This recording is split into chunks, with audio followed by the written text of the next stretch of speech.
Peter Obi is an opposition according to you, but he opposes nothing and nobody according to us, because we know him. If Peter Obi is an opposition, he will never have found himself in a party where Malami is the main sponsor, in a party where El Rufai is a member, in a party where the people he referred to some 3 years ago as criminal, what do they call them? Criminal structure of criminality.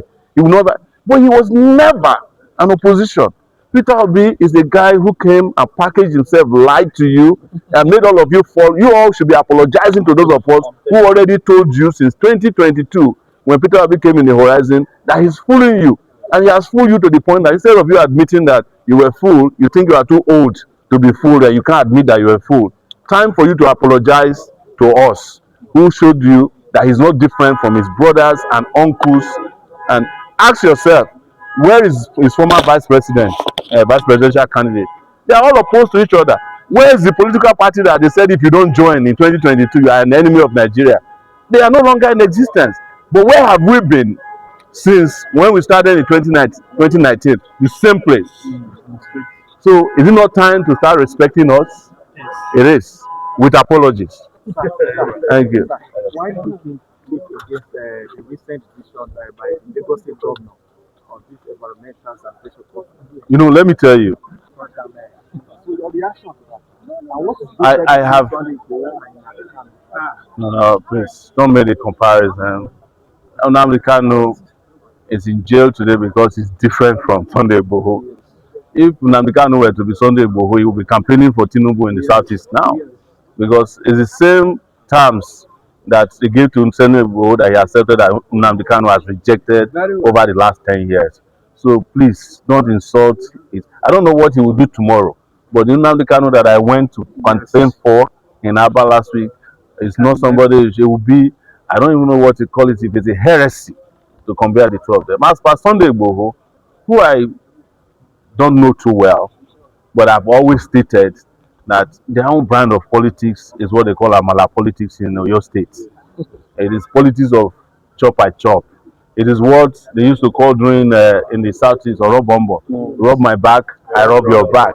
So, but what Sunday Igboho is going to quickly realize is that it's going to be in the hall of infamy, like the Nzeribes of this world, who once said that if Babangida did not become president, he will kill himself. Yes. Right? Both him and Babangida have become invalid. You know, it's like Daniel Kanu, who said if Abacha did not become president, he will kill himself. Abacha has died.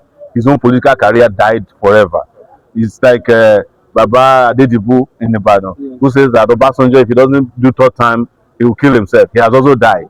So these are ideas that will not last. And I have no doubt that Sunday Igboho has just automatically, if he was ever relevant, just retired himself into the infamy of the people I mentioned. And his own might be worse, because the whole community might be cooking for him very soon. I will go to anywhere in Nigeria to campaign, and I want to see him come and stop me. And I'm sure he will never try. So some of it is also psychological. Sure. They're just using them to scare you so that you won't stand up. You know, because they know if Tinubu is truly supported by 33 governors, why is he afraid of why is he afraid of rallies? Yeah, that tells you that it is the governors that are decamping, the people are not decamping. I'm using. If he fails, he will step aside with the people who are protecting him when the time comes. All of them will be forced to step aside. Nigerians are not joking anymore. As you guys are aware, I spent last week in Aba, in Abia State, and I've never seen how determined people are. You know, and you can say whatever you want to say. It wasn't an IPOB event. There was not even an IPOB flag. It was just the Nigerian people asking for a revolution in Aba, in Ariara Market, and in front of soldiers. Soldiers in their large numbers came, but they resisted them, and we had a great outing there. That's telling you that they're sending a message to the. They always tell you that some parts of the country, based on ethnicity, don't want Nigeria to be better, or because of religion, they don't want the Nigeria that we call for. We are getting to find out, not for the first time, that there's unity of the oppressed, and we'll take it through to flush these guys out of our system. The killers, the corrupt people, and the dangerous politicians who have held Nigeria's future, past, present, and future to ransom. Yes, sir. Sir, how will you describe the action of the FCT minister of giving a luxurious mansion for Nigerian journalists? I didn't know that there were mansions until I saw the videos yesterday. He called them duplexes so that he can fool people. And PDP, that all of them are the same. It's just different appellations. There's no difference between APC, ADC, and PDP. So how can you call Bala Mohammed, who is a thief, like Butinumbu, like Wike? Do you know that Bala Mohammed used to be the minister of the FCT?